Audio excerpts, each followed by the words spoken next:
আসসালামু আলাইকুম রহমতুল্লাহি ওয়া বারাকাতুহু। আলহামদুলিল্লাহি রাব্বিল আলামিন ওয়াসসালাতু ওয়াসসালামু আলা নবিয়িনা মুহাম্মদ ওয়া আলিহি ওয়া আসহাবিহি আজমাইন, আম্মা বাদ। সুপ্রিয় বাংলা ভাষাভাষী মুসলিম ভাইরা, আজ আমরা আলোচনা করব রমাদানুল করিমের বিশেষ বা স্পেশাল আমলসমূহ প্রসঙ্গে। কোরআন এবং হাদিসে বর্ণিত রমাদানুল করিম প্রসঙ্গে, রমাদানুল করিমকে কেন্দ্র করে 20টি স্পেশাল আমল এসেছে। যে 20টি স্পেশাল আমল রমাদানুল করিমকে কেন্দ্র করেই একমাত্র একজন ঈমানদার সম্পাদন করবেন। আসুন আমরা জেনে নেওয়ার চেষ্টা করি কোন সে আমলগুলো যেগুলো শুধু রমাদানের জন্য স্পেশাল বা খাস বা বিশেষ। এই আমলগুলো সম্পর্কে কোরআন এবং হাদিসের ভাষ্য কি এসেছে সেটাও আমরা বিস্তারিত জেনে নেই। কারণ ইবাদতের এক বিশাল সর্ববৃহৎ সবচাইতে আয়তনে বড় সিজন হলো এই রমাদানুল করিম।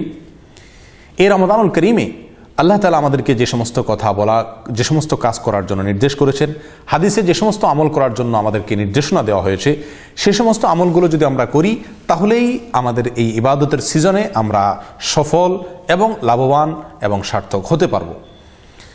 আর যদি আমরা রমাদানুল করিমের সে সমস্ত স্পেশাল আমলগুলো আমরা সম্পাদন না করি, বরং গতানুগতিক অন্য সাধারণ সময়ের মতো আমরা রমজানকে পার করি, তাহলে সেক্ষেত্রে কোনো অবস্থাতেই এই রমাদানুল করিমের সিজন থেকে আমি উপকৃত হতে পারবো না। আমি আশা করতে পারি না আল্লাহর পক্ষ থেকে ক্ষমা, আল্লাহর পক্ষ থেকে নাজাত এর অধিকারী হওয়ার। প্রিয় দিনী ভাইয়েরা, রমাদানুল করিম এর প্রসঙ্গে বা রমাদানুল করিম সম্পর্কে আমাদের বেশিরভাগ ঈমানদার ধারণা হলো এটি নেহায়েতি রোজার মাস। আমরা অনেকে রমজানুল করিমকে শুধুই রোজার মাস মনে করি।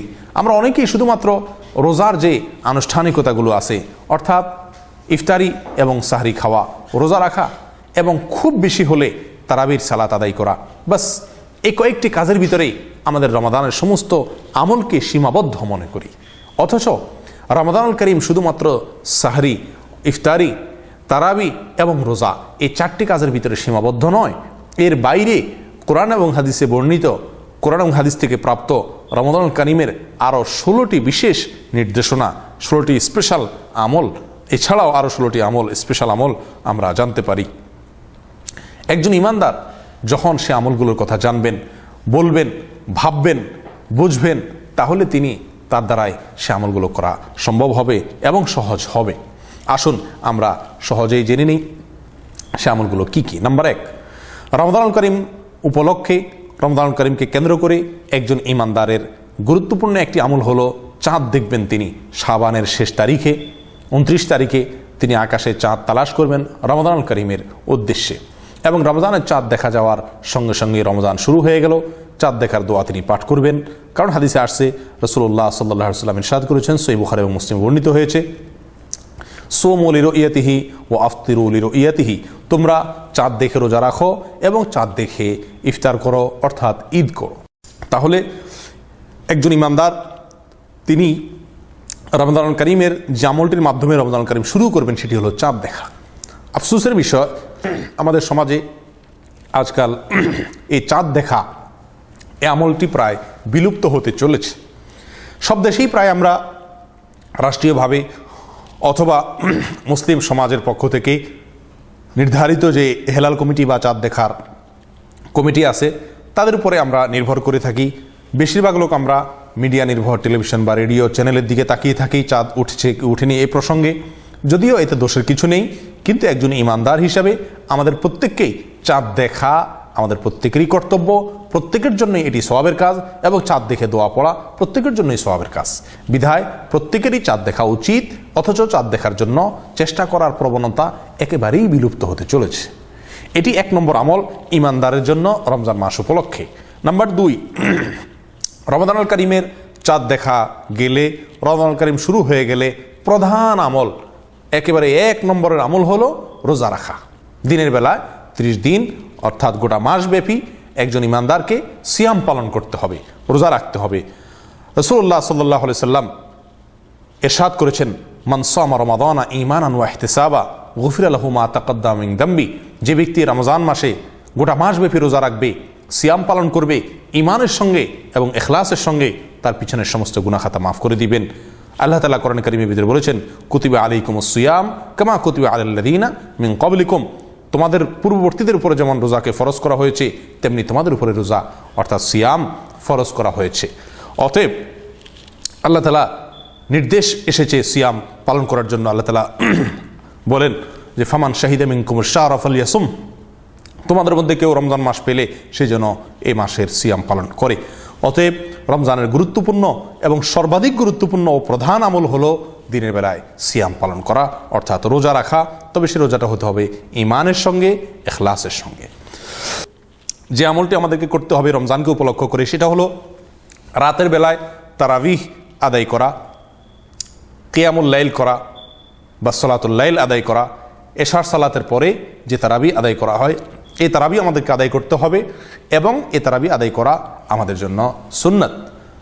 রাসূলুল্লাহ সাল্লাল্লাহু আলাইহি ওয়াসাল্লাম ইরশাদ করেছেন, মান কামা রমাদানা ঈমানান ওয়া ইহতিসাবান গুফিরা লাহু মা তাকাদ্দামা মিন যামবি, যে ব্যক্তি ঈমানের সাথে ইখলাসের সঙ্গে তারাবির সালাত অর্থাৎ রাতের নামাজ দাঁড়িয়ে আদায় করবে, নফল নামাজ আদায় করবে এশার ফরজ নামাজের পরে, আল্লাহ তাআলা পক্ষ হতে ঘোষণা যে গুফিরা লাহু মা তাকাদ্দামা মিন যামবি, তার পূর্বের যে সমস্ত ভুল ত্রুটি বা অন্যায়গুলো হয়েছিল তার পূর্বের সমস্ত গুনাহকে আল্লাহ তাআলা মাফ করে দিবেন।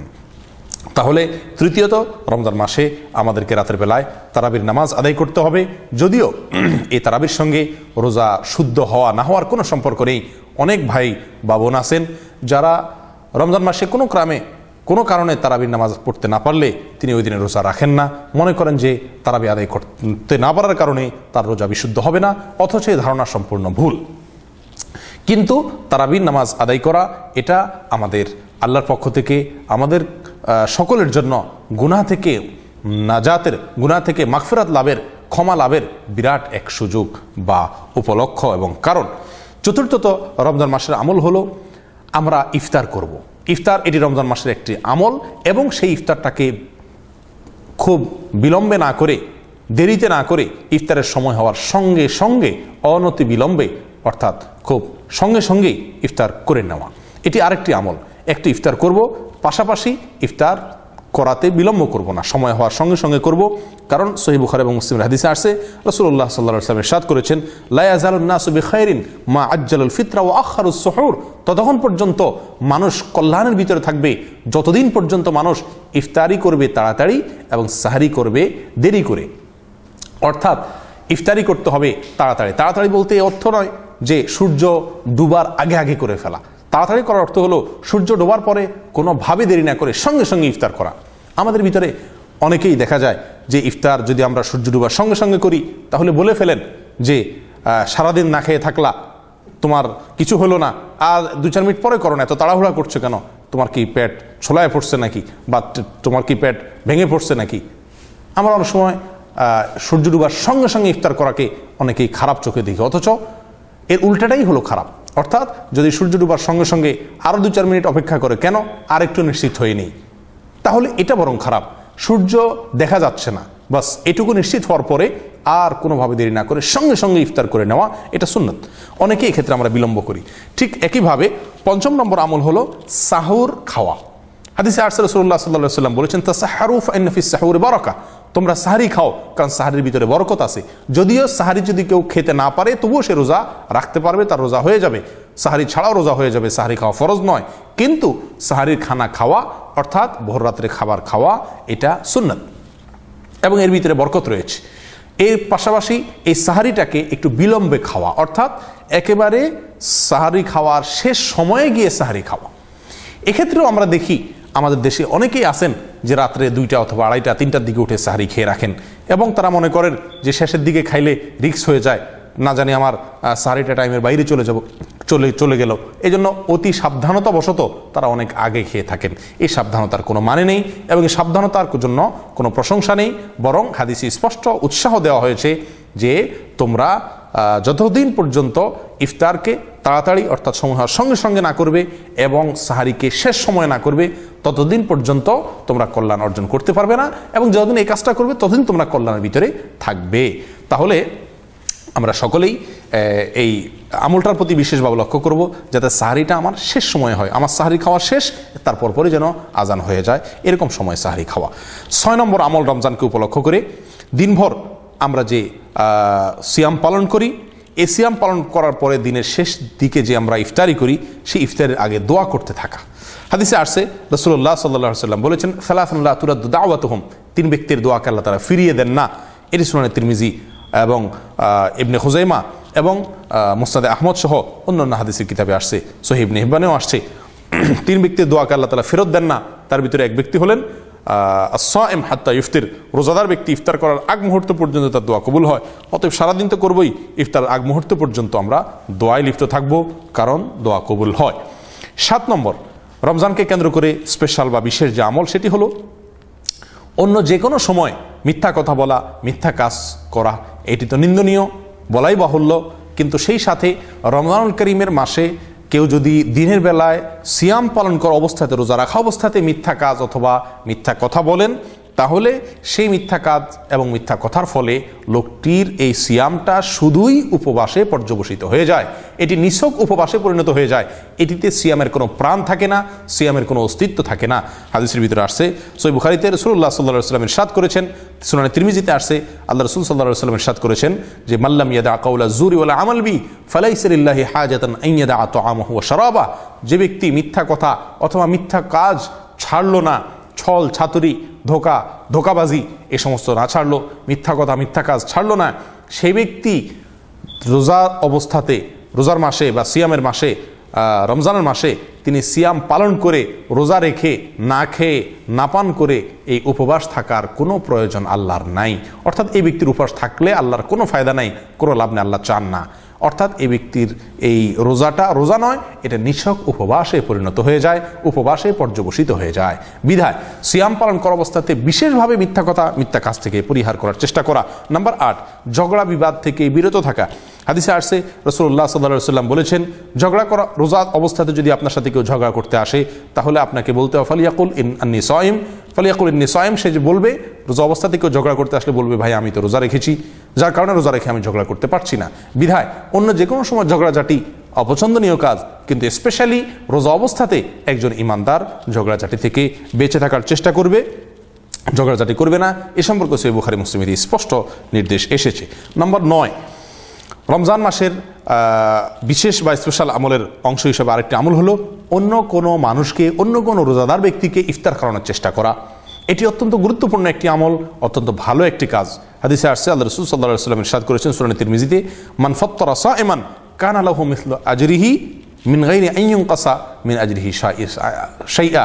রোজাদার ব্যক্তি, অন্য কোনো রোজাদার ব্যক্তিকে যদি কেউ ইফতার করায়, তাহলে যাকে ইফতার করানো হলো সেই ব্যক্তি রোজা রেখে যে সওয়াব পেলেন, ওই সমপরিমাণ সওয়াব যিনি ইফতার করলেন তিনি পাবেন, অথচ যিনি রোজা রেখেছেন তার সওয়াবে কোনো প্রকার কমতি বা ঘাটতি হবে না। তাহলে হাদিস থেকে আমরা বুঝতে পারলাম রমজান মাসের আরেকটি গুরুত্বপূর্ণ আমল হলো রোজাদারকে ইফতার করানো, সাধ্যমতো ইফতার করানোর চেষ্টা করা। কোনো কোনো হাদিসে আসছে, সাহাবা একরাম জিজ্ঞাসা করেছেন, ইয়া রাসূলুল্লাহ, আমাদের অনেকেই আছেন যে রোজাদারকে খুব ভালোভাবে ইফতার করানো, বলতে খুব ভালোভাবে ইফতার করানোর মতো সামর্থ্য তাদের নাই। স্পষ্ট বলা হয়েছে যে সামর্থ্যের একেবারে সামান্যটুকুও যদি তিনি ব্যয় করেন, করে যদি তিনি ইফতার করান, সেটা খুব সামান্য পরিমাণ জিনিস দ্বারাও যদি হয়, তবুও তার রোজা হয়ে যাবে। 10 নম্বর আমল হলো রমজান করিমের মাসের কোরআনে কারিমের দার্স বা কোরআনে কারিমের আলোচনা, এটা বেশি বেশি করা, কোরআনে কারিমের ক্লাস এ নিমগ্ন হওয়া।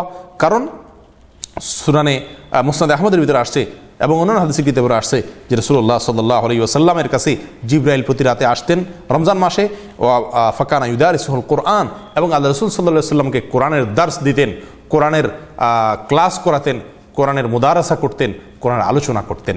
তাহলে রমজান মাসে আমাদেরকে একটি গুরুত্বপূর্ণ কাজ হলো, যেহেতু এটি কোরআন নাজিলের মাস, জিবরিল আমিন আসতেন রাতের বেলায় কোরআনের দার্স মুদারাসা করতেন, সেজন্য আমাদেরকে কোরআনের দার্স মুদারাসা করতে হবে, কোরআনের ক্লাসে আমাদেরকে মগ্ন হতে হবে। কোরআনের ক্লাসে মগ্ন হওয়া প্রসঙ্গে একটা কথা না বললেই নয়, সেটি হলো আমাদের সমাজে রমজান মাস আসলে মাশাআল্লাহ একটি ভালো আমলের প্রবণতা প্রচুর পরিমাণ দেখা যায়। আমরা অনেককেই দেখি যে তারা কোরআনে কারিমের 2 খতম 3 খতম কোরআন দিয়ে থাকেন, তারাবিতে গোটা কোরআনকে খতম দিয়ে থাকেন, শুনে থাকেন, তেলাওয়াত করে থাকেন। এটি খুব ভালো কাজ, কিন্তু আফসোসের বিষয় কোরআনে কারিমের দর্স বলতে যেটা বোঝানো হয়, কোরআনে কারিমের অর্থ বোঝা, কোরআনে কারিমের ব্যাখ্যা বোঝা, আল্লাহ তাআলার নির্দেশগুলোকে জানা, নিষেধগুলোকে জানা, এই যে কোরআনের দর্স বলতে তার যে ব্যাপক অর্থ, সেটি আমাদের সমাজে খুব একটা দেখা যায় না। বিধায় এদিকে আমাদের মনোনিবেশ করা দরকার। রমজান উপলক্ষে 11 নম্বর যে গুরুত্বপূর্ণ বিশেষ আমল সেটি হলো অধিক হারে দান সদকা করা। কারণ আমাদের আশাদুল্লাহ তাআলা রাসূলুল্লাহ সাল্লাল্লাহু আলাইহি ওয়াসাল্লামের রমজানুল করিম এর আমল প্রসঙ্গে বলতে গিয়ে তিনি বলেছেন, ওয়াকানা আজওয়াদু মা ইয়াকুনু ফি রমাদান। আল্লাহ রাসূল সাল্লাল্লাহু আলাইহি ওয়াসাল্লাম এমনিতেই সবসময় দান সদকা করতে থাকতেন, কিন্তু রমজানুল করিম আসলে তিনি সবচেয়ে বেশি দান এবং সদকা করতেন এবং তার বদান্যতা দানশীলতা অনেক বেশি বেড়ে যেত। 12 নম্বর রমজান করিম উপলক্ষে বিশেষ আমল হলো আমর ইবনে রাবিয়া রাদিয়াল্লাহু তাআলা বর্ণনা করেছেন যে রাসূলুল্লাহ সাল্লাল্লাহু আলাইহি ওয়াসাল্লামকে তিনি রোজা রাখা অবস্থাতে এত বেশি মেসওয়াক করতে দেখেছেন যে তিনি গুণে শেষ করতে পারবেন না। এটি সহিহ বুখারীতে এসেছে। তাহলে রমজান মাসে দিনের বেলায় সিয়াম রাখা অবস্থাতে বেশি বেশি মেসওয়াক করা এই হাদিস থেকে প্রমাণ হলো। তাছাড়া হাদিসে আসছে মেসওয়াক সম্পর্কে যে এটা মাথারাতুন লির-রব, মাথারাতুন লিল ফাম ও মারদাতুন লির-রব, এটা মুখকে পরিষ্কার করে এবং আল্লাহকে সন্তুষ্ট করে। 13 নম্বর রমজান উপলক্ষে বিশেষ আমল হলো সামর্থ্য থাকলে উমরা করা। সামর্থ্য থাকলে রমজান মাসে উমরা করা। রাসূলুল্লাহ সাল্লাল্লাহু আলাইহি ওয়াসাল্লাম ইরশাদ করেছেন, সহিহ মুসলিমে এসেছে যে ব্যক্তি রমজান মাসে উমরা করলো, উমরাতুন ফি রমাদান তা'দিলু হাজ্জাতান মাই, সে ব্যক্তি আল্লাহ রাসূল সাল্লাল্লাহু আলাইহি ওয়াসাল্লামের সঙ্গে হজ করলে যে সওয়াব, সেই সমতুল্য সওয়াব অর্জন করবে। অতএব রমজান মাসে সামর্থ্য থাকলে উমরা করা। 14 নম্বর রমজান মাসে আমল হলো রমজানের শেষ যে 10টা দিন আছে, এই 10টা দিন শেষ যে 10টা রাত আছে, এই 10টা রাত বিশেষভাবে ইবাদতে নিমগ্ন হওয়া। কারণ সহিহ বুখারীতে আসছে, আমাদের আশাদুল্লাহ তাআলা বলেছেন, মুসলিমও এসেছে যে আল্লাহ রাসূল সাল্লাল্লাহু আলাইহি ওয়াসাল্লাম সবচেয়ে বেশি চেষ্টা করতেন, মুজাহাদা করতেন, সাধনা করতেন ইবাদতের জন্য রমজানের শেষ দশকে। কারণ তাহিদু ফিল ফিহি মালা ইস্তাহিদু ফি গায়রিহি, রমজানের শেষ 10 দিনে যেভাবে তিনি ইবাদতের জন্য চেষ্টা করতেন, এরকম চেষ্টা আর কখনো তিনি করতেন না। অতএব শেষ 10 দিন বিশেষভাবে ইবাদতে নিমগ্ন হওয়া। আফসোসের বিষয়, আমাদের দেশে রমজানের প্রথম দশকে মুসল্লি যে পরিমাণ দেখা যায়, দ্বিতীয় দশকে তার সাথে কমে যায়, আর শেষ দশকে একেবারেই কমে যায়।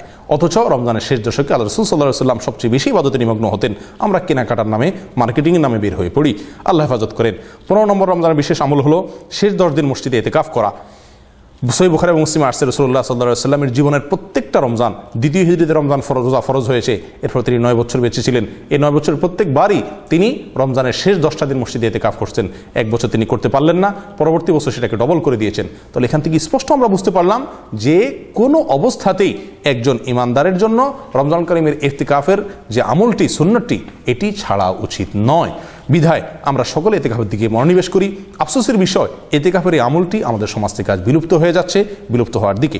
16 নম্বর রমজানের স্পেশাল বা বিশেষ আমল হলো শেষ দশকের যে বেজোড় রাতগুলো আছে, সেগুলোতে শবে কদর পাওয়ার আশায় ইবাদত বন্দি করা। সহিহ বুখারীতে আসছে, আমাদের আয়েশা বর্ণনা করছেন, রাসূলুল্লাহ সাল্লাল্লাহু আলাইহি ওয়াসাল্লাম বলেছেন, তাহাররু লাইলাতুল কদরি ফিল আশরিল আওয়াখিরি ফিল বিত্রি মিনাল আশরিল আওয়াখিরি মিন রমাদান, রমজানের শেষ দশকের বেজোড় রাতগুলোতে তোমরা লাইলাতুল কদর আশায়, প্রাপ্তির আশায় ইবাদত বন্দেগীতে লিপ্ত থাকো।